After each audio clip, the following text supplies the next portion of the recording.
वज़ाइफ के लिए वज़ाइफुस सालिहीन ऑफिशियल को सब्सक्राइब करें। वज़ाइफुस सालिहीन ऑफिशियल। नहमदुहु व नुसल्ली व नुसल्लिमु अला रसूलिहिल करीम, अम्मा बादु फ़ाऊज़ु बिल्लाहि मिनश शैतानिर रजीम, बिस्मिल्लाहिर रहमानिर रहीम।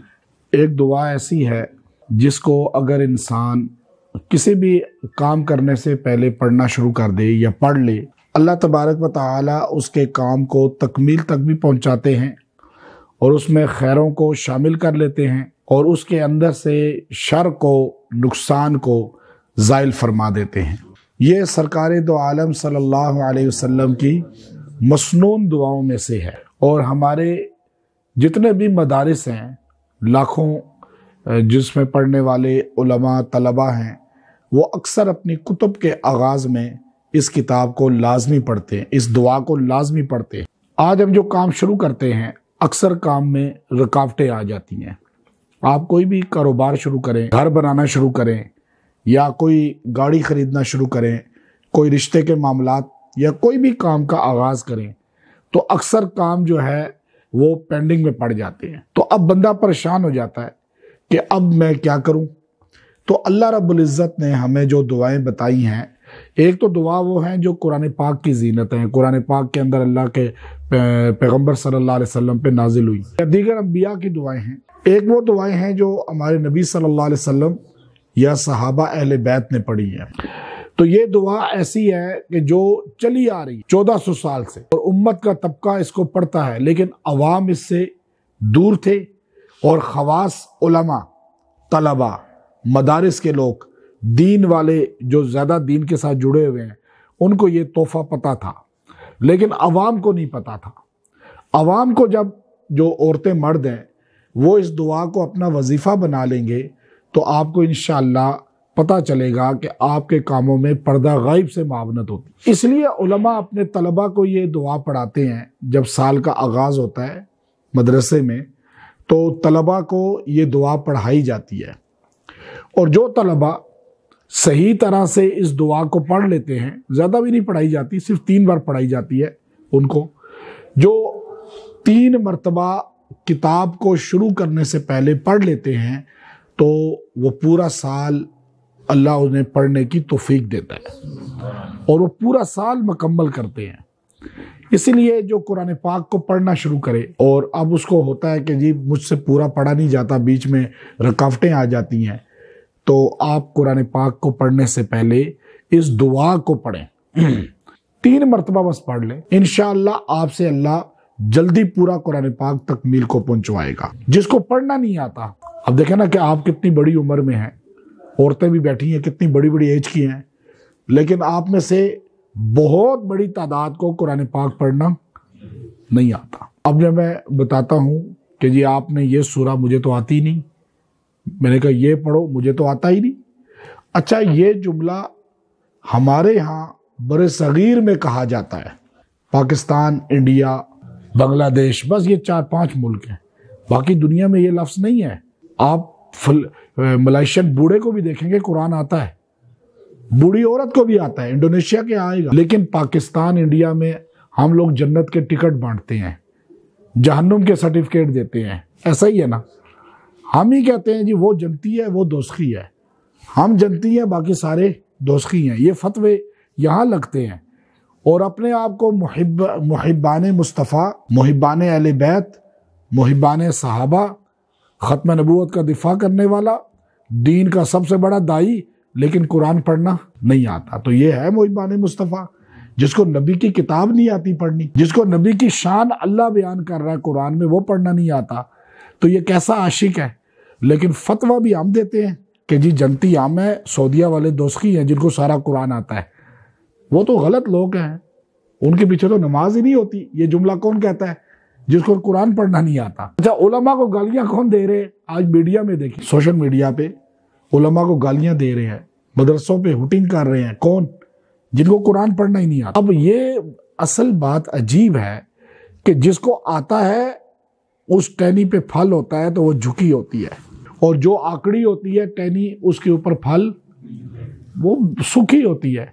तो जो बंदा बदतमीज होगा, दीन का बेअदब होगा, अल्लाह वालों का बेअदब होगा, आप यकीन कर लें कि इसके पास कुछ भी नहीं है, ना दीन है, दुनिया भी कुछ नज़र आ भी जाए तो वो कोई वैल्यू नहीं है। लेकिन इसलिए याद रखें कि आप बूढ़े भी हो गए हैं तो कुरान सीखें। अगर आपको नबी सल्लल्लाहु अलैहि वसल्लम से प्यार है सच्चा तो एक बूढ़ा आदमी मेरे पास आया, बहुत पुरानी बात है, तबलीग में नया नया वो रोज़ा लगा आया था, तो ज्वेलर्स का सदर था वो, इस्लामाबाद की बात है।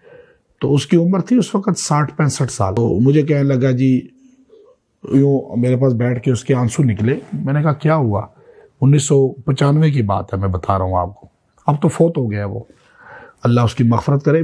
देखें अल्लाह ने उसे कैसे उठाया। कहने लगा मैं घर में, मेरी बहुएं, मेरे बेटे, मेरी बेटियां कुरान खोलते हैं, पढ़ते हैं, तो मेरे सामने पढ़ रहे होते हैं, तो मुझे बड़ा शर्म भी होता है और अफसोस भी होता है कि मैं ये किताब नहीं पढ़ सकता। मेरा दिल चाहता है कि काश मैं भी इनकी तरह पढ़ता। मैंने कहा आप पढ़ सकते हैं। कहता है वो कैसे?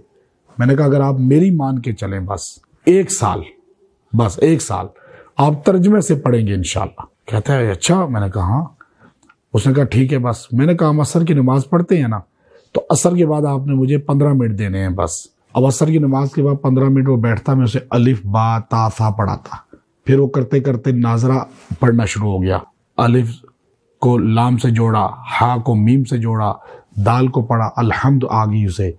अब वो सूरह फातिहा को इस तरह करना शुरू हो गया। फिर वो सूरह बकरा शुरू कर दी। करते करते करते 1 साल में पूरा कुरान पाक उसे आ गया, पूरा कुरान पाक। और 1 साल बाद मुझे कहने लगा कि इतना दिल खुश होता है जब मैं कुरान पाक खोलता हूँ ना, तो मैं ऐसे कहता मैं अपने बेटों से भी अच्छा पढ़ता हूँ। बेटों ने बचपन में पढ़ा था, बाद में कभी याद ही सही तरह नहीं किया। उसने तो ताज़ा ताज़ा पढ़ा था और मैंने अल्लाह के फजल से उसे आसान तरीके से याद, जैसे मैं वजीफ़े आसान देता हूँ आपको याद हो जाते हैं। एक मजदूर मेरे पास आया कश्मीर से, कहता जी मुझे कुरान पाक नहीं आता लेकिन मुझे आपके सारे वजीफ़े याद हो गए। आसान तरीका समझाने का होना चाहिए। उसको इतना आ गया कि मैंने फिर उसे तर्जमे से पढ़ाया, फिर एक बार तर्जमा पूरा पढ़ाया उसे, तो वो फिर माशाल्लाह ऐसे पढ़ते पढ़ते दुनिया से चला गया। अब देखें बूढ़ा भी सीख सकता है, लेकिन सहूलत अपने अंदर तलब की पैदा तो करें ना। अब ये दुआ इतनी जामे है, इतनी बेहतरीन है कि आप इस दुआ को अगर पढ़ के कायदा शुरू कर दें, किसी कारी साहब के पास जाएं, किसी अपनी मस्जिद के इमाम साहब के पास जाएं, आप उन्हें कहें जी मुझे आप 15 मिनट रोज़ दे दिया करें, अब उन्हें वजीफ़ा दें, आप उन्हें अच्छी खिदमत करें। जहाँ आप इतने लगा देते हैं वेटरों को, जाके चाय पे लगा देते हैं, खाने पे लगा देते हैं, आप घर में ट्यूशन लगा लें, ऑनलाइन पढ़ें। अब आप जो है आप ये दुआ पढ़ के पढ़ना शुरू करें, आपको कुरान पाक पढ़ना आ जाएगा। आप में से जितने लोग हैं सुनने वाले, मैं आपको बड़े दावे से कहता हूँ 1 साल आप जो है अपनी ज़िंदगी का आज से नियत कर लें कि हम कुरान पाक सीखना शुरू कर देंगे। और आप जो है 1 साल तो मैं ज़्यादा कह रहा हूँ, आप 3 महीने में पढ़ना शुरू हो जाएंगे। 1 साल तो मुकम्मल करने में लगेगा, वरना आपको पढ़ना 3 महीने में आ जाएगा। लेकिन लोग यही ड्राइवर, हमारे टैक्सी ड्राइवर सऊदीया जाते हैं अरबी सीख लेते हैं ना, और कनाडा में जाते हैं तो इंग्लिश सीख लेते हैं, चाइना में जाते हैं तो चाइनीज सीख लेते हैं, अनपढ़ आदमी सीख लेता है। जब ये इतनी सलाहियतों का मालिक है तो अल्लाह का कुरान नहीं सीख सकेगा। लेकिन मसला ये है कि नीयत ही नहीं है, मोहब्बत ही नहीं है कुरान से, दिल ही नहीं चाहता कि मैं इसके लिए अपनी ज़िंदगी का कोई हिस्सा निकालूं। जब मर्द औरतों को मोहब्बत हो जाएगी ना कुरान से, मैं आपको बड़े दावे से कहता हूँ फिर आपको किसी के दर पे जाने की ज़रूरत नहीं पड़ेगी। अल्लाह कुरान की बरकत से हर मसला आपका हल कर देगा, ये मैं आपको बड़े दावे से कहता हूँ।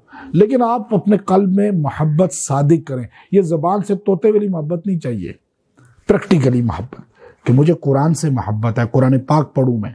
तो अब सहाबा तो इस तरह बुढ़ापे में आके सीखना शुरू कर दिया उन्होंने।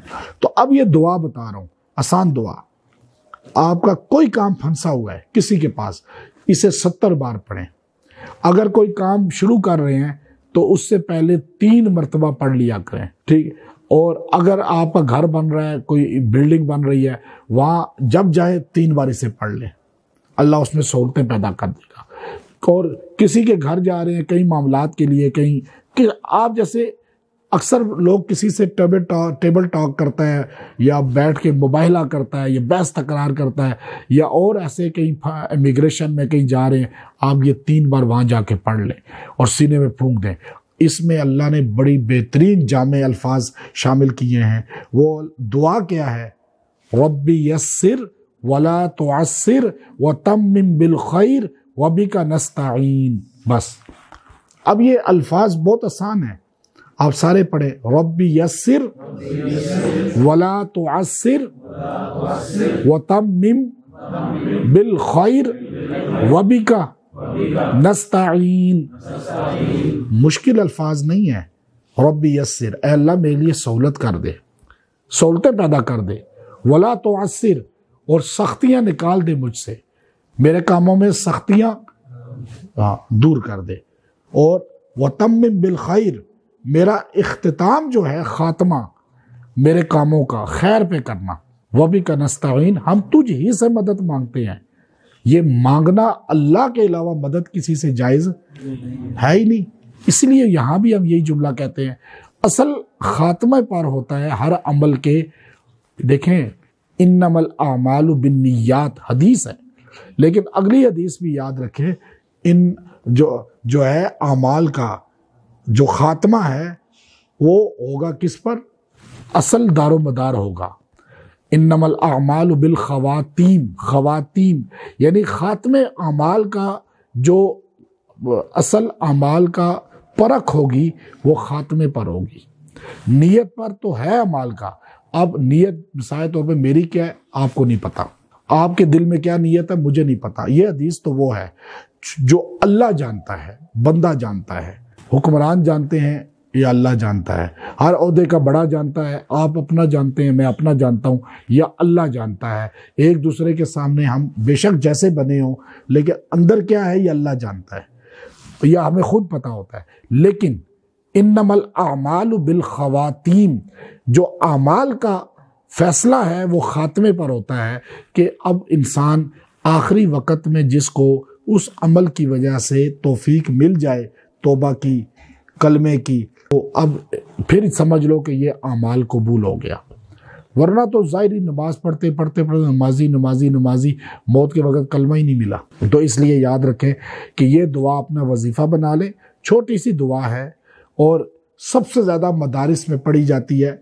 और आप देखिए हमारे मदारिस में इसको इतना मजबूती से पढ़ाया जाता है कि आज पूरी दुनिया में सबसे ज़्यादा मदारिस, ज़्यादा पढ़ने वाले वफाकुल मदारिस अल अरबिया पाकिस्तान के हैं। सबसे ज़्यादा दुनिया में तादाद इनकी है और ये बढ़ती रहती है। ये है असल वबी का नस्ताईन। अल्लाह ताला अमल की तौफीक अता फरमाए। व आखिर दावाना अनिल हम्दुलिल्लाहि रब्बिल आलमीन।